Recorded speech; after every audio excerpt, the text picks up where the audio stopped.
अगर राहुल गांधी गांधी नहीं होते तो क्या होते?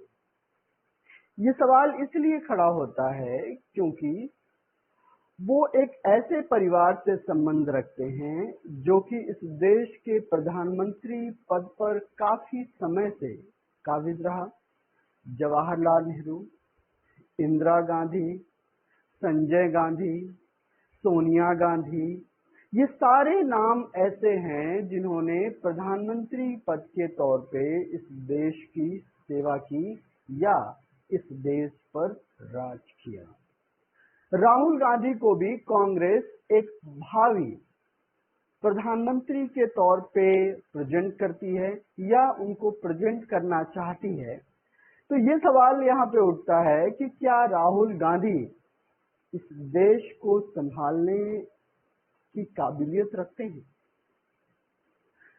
मैं बात करता हूं कि राहुल गांधी ने जब पॉलिटिक्स में कदम रखा तो वो बीच बीच में कभी कभी नजर आते थे, कभी ट्वीट के माध्यम से, कभी किसी रिएक्शन, किसी संदर्भ में रिएक्शन के माध्यम से। और उस समय सिर्फ विपक्षी ही नहीं बल्कि कांग्रेस के अंदर से भी ये सुर आता था कि राहुल गांधी एक पार्ट टाइम राजनीति करते हैं, जबकि आपको पता है कि राजनीति पार्ट टाइम बिल्कुल भी नहीं होती। ये 24/7 का जो है कि काम है। अगर राहुल गांधी सोनिया और राजीव गांधी के पुत्र नहीं होते तो क्या देश के इस पॉलिटिक्स में जिस तरीके से उनको तवज्जो दी जाती है, क्या वो दी जाती? क्या वो एक काबिलियत रखते हैं? आपको ख्याल होगा कि जब राहुल गांधी ने पॉलिटिक्स में कदम रखा तो उन्होंने कुछ बुनियादी ढांचे जो कि ऑलरेडी कांग्रेस में मौजूद था उसको कुछ बदलने की कोशिश की। उस बुनियादी ढांचे में ये भी था कि एक लंबे समय से शासन में रहते रहते जो कांग्रेस के शीर्ष नेता थे उनमें इतनी अकड़ आ गई थी, इतना दम आ गया था कि वो किसी को कुछ समझते ही नहीं थे। और जिस तरीके से केंद्र में राहुल गांधी थे कि एक परिवार के चीजों को संभालते हुए आ रहे थे, उसी तरीके से अन्य राज्यों में भी चीफ मिनिस्टर्स जो काफी समय तक रहे या उस पूरे स्टेट की कमान संभालते रहे, वो अपने अपने बेटे बेटियों को आगे प्रेजेंट करते रहे। तो इस पूरे संदर्भ में जो बैकफुट पे जो कांग्रेस का जो कार्यकर्ता खड़ा था उसको कोई स्पेस ही नहीं मिलता था। और इस तरीके से कांग्रेस जो कि एक कैडर बेस्ड पार्टी होती थी एक परिवारवादी पार्टी में तब्दील हो गई। राहुल गांधी ने जब पॉलिटिक्स में एंटर किया तो उन्होंने अपने गिरेबान में झांकते हुए उन्होंने ये सिस्टम स्टेट्स में ना हो इसकी कोशिश की। उन्होंने कई संदर्भ में जो है कि जो लोकल लेवल के कांग्रेसी कार्यकर्ता थे उनको विविध पदों पर, जो यूथ कांग्रेस की जो संरचना है उसमें उन्होंने पार्टिसिपेट करने की जो है कि कोशिश की। लेकिन इसके बाद भी राहुल गांधी को पार्टी के नेता जो अंदर कांग्रेस के अंदर के नेता थे उन्होंने भी उनको टांग खींचने की कोशिश की। और ये जायज भी था कि कोई पार्टी का कार्यकर्ता इतने समय से उस पार्टी के लिए काम कर रहा हो और आप सिर्फ आकर शीर्ष पद पर इसलिए बैठ जाएं क्योंकि आप प्रधानमंत्री के बेटे हैं। तो ये कहीं ना कहीं बाहर कोई ना कुछ कहे लेकिन अंदर ही अंदर तो पार्टी के कार्यकर्ताओं में ये बात चली रही थी। उस पूरे बीच में जब से मोदी जी जो है कि प्रधानमंत्री के भावी उम्मीदवार बने, उसके साथ साथ विपक्ष के लिए यानी जो भाजपा है उसके लिए सबसे इम्पोर्टेंट था कि राहुल गांधी के टच को कम कर दिया जाए। तो उन्होंने राहुल गांधी को एज ए पप्पू प्रोजेक्ट करने की कोशिश की। हालांकि पप्पू बहुत ही सुंदर नाम है, बहुत ही प्यारा नाम है, लेकिन इस राजनीति ने पप्पू के पूरे संदर्भ को ही चेंज कर दिया। यानी एक कम सामर्थ्यवान व्यक्ति के तौर पे पप्पू को प्रेजेंट किया गया और ये चीजें चलने लगी। साथ के साथ जो कांग्रेस के अंदर के जो शीर्ष नेता थे, बाहर से चाहे जो मर्जी कहते रहें, लेकिन अंदर से वो भी जो है कि इस चीज में अपना योगदान देते रहे। अब चाहे आप किसी के भी बेटे हो, लेकिन जब अगर ग्राउंड पे उतर गए तो अपना प्रदर्शन तो खुद ही दिखाना पड़ेगा। मैं ये नहीं कह रहा कि राहुल गांधी प्रधानमंत्री के उम्मीदवार के लायक हैं या नहीं। अगर मोदी जी से उनका कंपेयर की जाए तो वो कहाँ पे खड़ा होते हैं।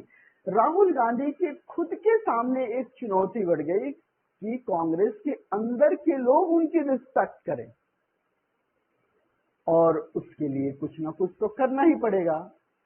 राहुल गांधी की भारत जोड़ो यात्रा ने, जिसमें उन्होंने कई स्टेट में अपनी यात्रा की, 25 किलोमीटर तक किसी रोज पैदल चलना, शाम को स्पीच देना, एक कोई आम बात नहीं है।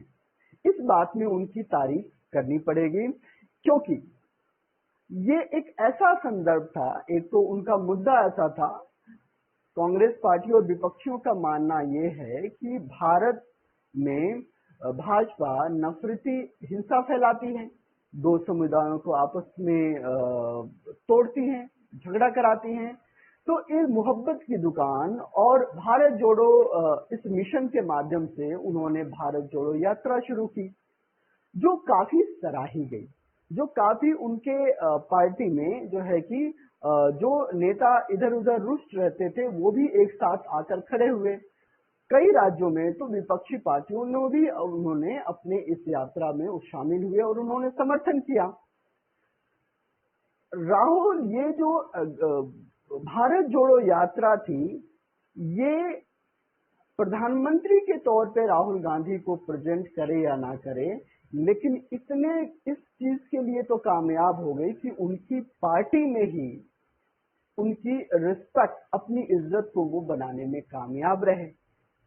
और अभी भी अगर आप सारी विपक्षी पार्टियों को देखें तो राहुल गांधी ही आपको एक ऐसे व्यक्ति नजर आएंगे जो कि प्रधानमंत्री मोदी जी के सामने बोलते हुए नजर आएंगे। वो अडानी का जिक्र करते आएंगे, अंबानी का जिक्र करते आएंगे, और क्योंकि बाकी राज्य के जो विपक्षी पार्टियां हैं जो कि एक मुख्यमंत्री के तौर पे काम कर रहे हैं या नहीं भी कर रहे हैं, ईडी और सीबीआई के डर ने उनको तो शांत कर रखा है, लेकिन राहुल गांधी अभी भी मुखर हैं। लेकिन फिर भी अगर आप जितनी मेहनत आपने की है इस देश की राजनीति को समृद्ध बनाने के लिए, क्या वो मेहनत इस भारत के प्रधानमंत्री जो बनने की क्राइटेरिया को पूरा करता है? उनके सामने एक ऐसे गद्दावर नेता मोदी जी मौजूद हैं जिन्होंने शुरू से ही, अपने बचपन से ही एक सक्रिय राजनीति में जो है कि वो रहे। उन्होंने कई स्टेट्स में, कई मूवमेंट में पार्टिसिपेट किया। वो एक मुख्यमंत्री के तौर पे एक स्टेट में काम करके उन्होंने दिखाया। उसके बाद उन्होंने पूरे देश में उस काम को उन्होंने प्रेजेंट किया, तब जाके वो प्रधानमंत्री के तौर पे जो है कि अपने आप को प्रोजेक्ट हुए और लोगों ने उनको प्यार भी दिया। क्या राहुल गांधी को ऐसा नहीं करना चाहिए कि अगर आप में कोई काबिलियत है तो सबसे पहले एक स्टेट के मुख्यमंत्री के तौर पे आप अपने आप को प्रेजेंट करके दिखाइए और वहां पे गवर्नेंस करके दिखाइए, तब पता चलता है कि भाई आप में वो क्षमता है भी कि नहीं, कि आपको सिर्फ मीडिया तो चलो तवज्जो दे या ना दे, जो आपको पार्टी या पार्टी के बाहर इस तरीके से तवज्जो दी जा रही है क्योंकि आप गांधी खानदान से आते हैं। शायद मेरी अपनी ये व्यक्तिगत राय हो सकती है। आप इस वीडियो के कमेंट में जरूर आप लिखिए कि क्या आप मेरी बात से सहमत हैं, और आप ये भी लिखिए कि अगर राहुल गांधी ना होते तो क्या होते। आपके कमेंट्स का मुझे इंतजार रहेगा। आगे आने वाले वीडियोस में हम और भी राजनीति से परे सारी चीजों के मुद्दों के बारे में हम डिस्कस करते रहेंगे। तो अगर आप एक निष्पक्ष विचार विमर्श इस राजनीति के बारे में, अपने मुद्दों के बारे में आप देखना चाहते हैं, सुनना चाहते हैं, तो द निवेश खिड़की को आप सब्सक्राइब कर लीजिए। और अगर आपको ये वीडियो अच्छा लगा तो इसको शेयर भी कर लीजिएगा। नमस्कार, जय हिंद।